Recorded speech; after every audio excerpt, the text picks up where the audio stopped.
Hey guys, today we are going to replace the bottom bracket in my Epic Evo. It doesn't need to be done, but I just feel like upgrading to this XTR bottom bracket from the Deore one that I have. Let's get into it. I'll show you the tools that we're going to use, the process for doing it, and hopefully the improvement that it makes with spinning the cranks. Let's get into it. Okay, so the first thing we're going to have to do is drop the chain. So the number one thing to do is release the clutch and give yourself a little bit of slack in the chain and drop that off. Cool. Next up, we're just going to spin it and use this as a comparison for what the new one looks like.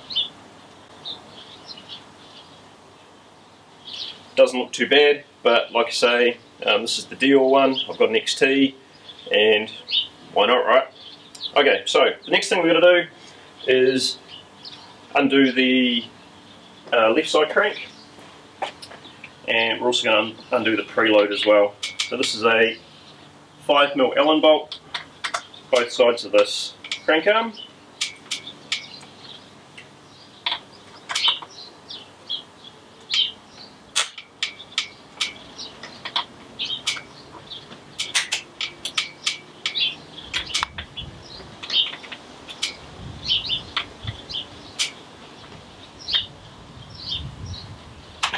So there's the Allen bolts undone. I'm going to undo the preload using the preload tool.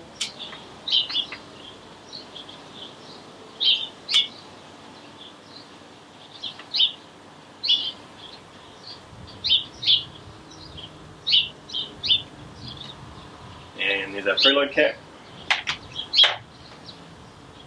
I'm going to hopefully wiggle the left side crank arm off. I'm going to put that on the ground because when it's on the ground it can't fall any lower than that, and I don't want to damage it. I've got the hammer to whack out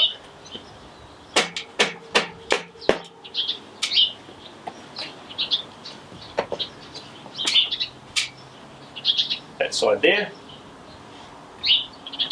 It's also going to go on the ground.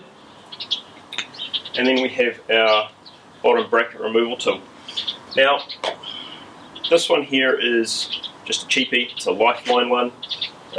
It doesn't grab on all the way around, but grabs on enough.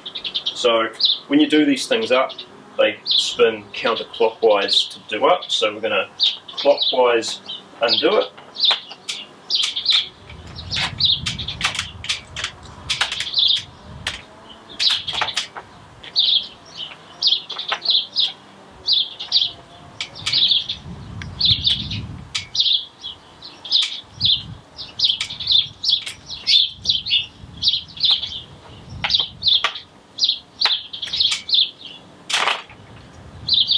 Obviously the last time I did this, which was in the video for fitting the Apple AirTag, I did this up really tight and with a longer bar.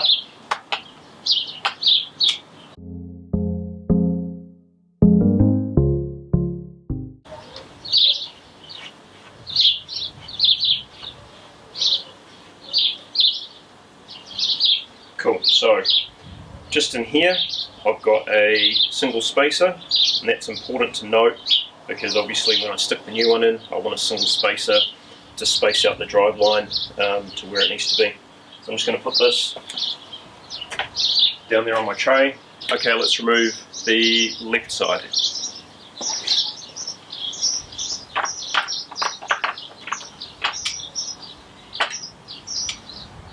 I'm not going to lie, off camera I undid this just a little tiny bit because she was really tight.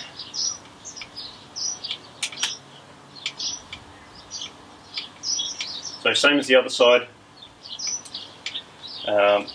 this one here does up in the clockwise direction, so we're undoing it in the counterclockwise direction.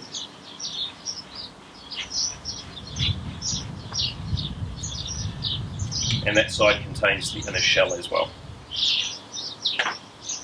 Okay, now it's time to fit the BB93. So this has a slightly smaller external like leverage point on it. So there is a little adapter that should come with this bottom bracket. Mine didn't, so I had to steal one from the shop that I got it from. It is a TL-FC24, so that's the adapter. I'll show you how that works in a sec. In effect, that pops onto there and then adapts to the bottom bracket. Let's start fitting the new bottom bracket. Okay, so here is our new bottom bracket. This is the XTR. There are 3 little spacer rings, and I need to use one of those, so I'm going to pop that on. One thing to note is the direction that you're going to tighten things. So if you remember, we undid this one clockwise, I think. Yep. So these ones do up counterclockwise. Make sure you get the right one for the right side, otherwise you're just going to have it not fit.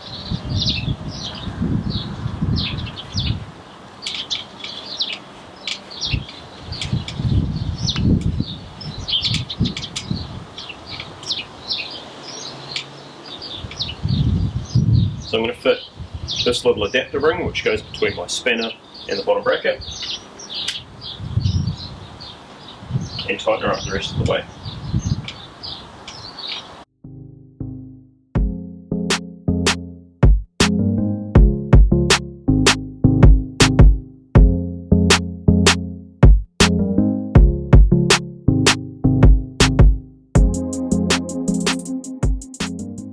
Okay, so that's side number 1.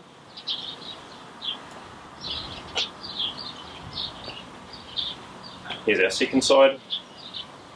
So you'll notice that these ones are reversed to what I just took out.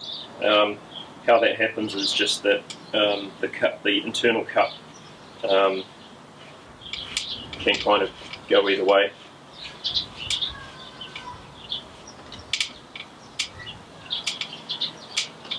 So this one's clockwise tighten up.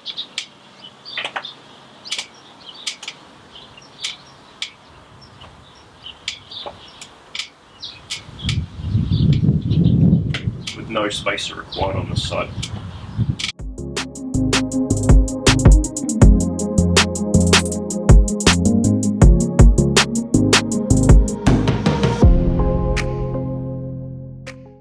Alright, so that is now installed. Nice and tight. Let's reverse our process, just making sure that that's all nice and clean. There is a pile of grease on the inside of this bottom bracket, so everything should just slide in real nice and not have to be greased.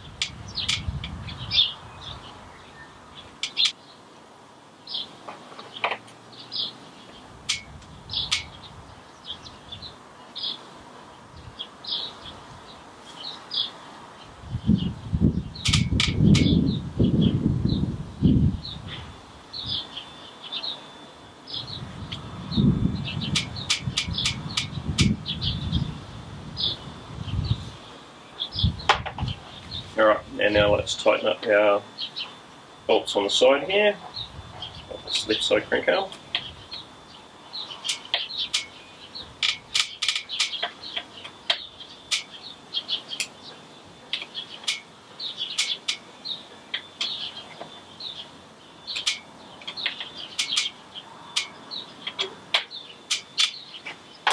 So I've just been nipping those up little by little.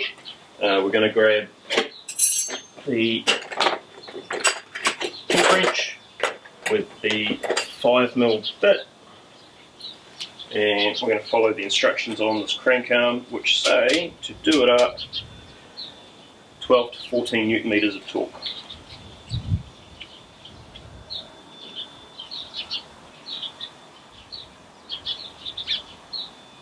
So I'm going to set this to 12 and just do each side a little.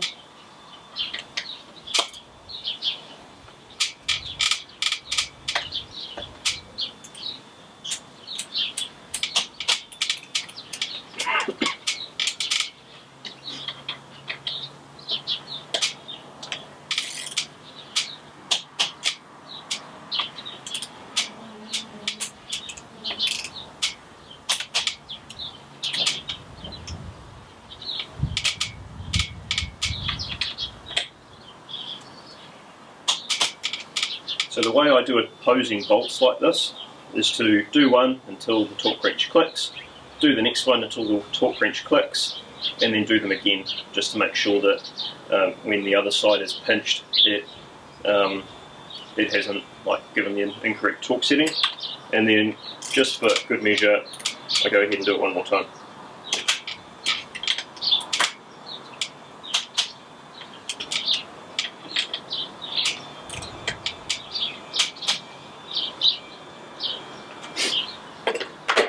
And as always with the torque wrench, release all the pressure off it when you go to put it away.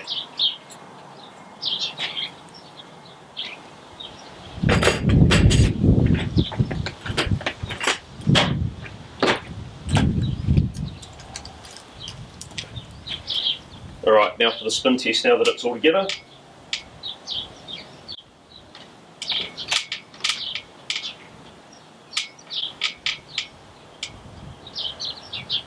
Seems to me like it is a little bit freer spinning. This one has better bearings in it than the Deore one. So let's compare them side by side and see which you think is better.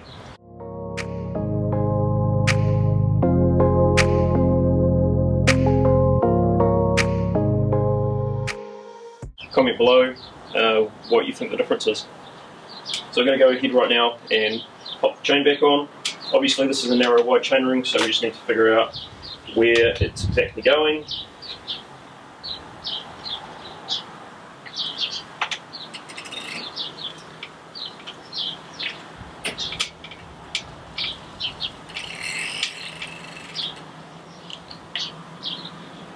Clutch back on, and that's our job done. If you really enjoyed this video, chuck a comment below, like, subscribe, do all the cool stuff. Bump that algorithm for me so that I get more views and you get more content. We'll see you on the next video. Thanks very much for watching. Cheers.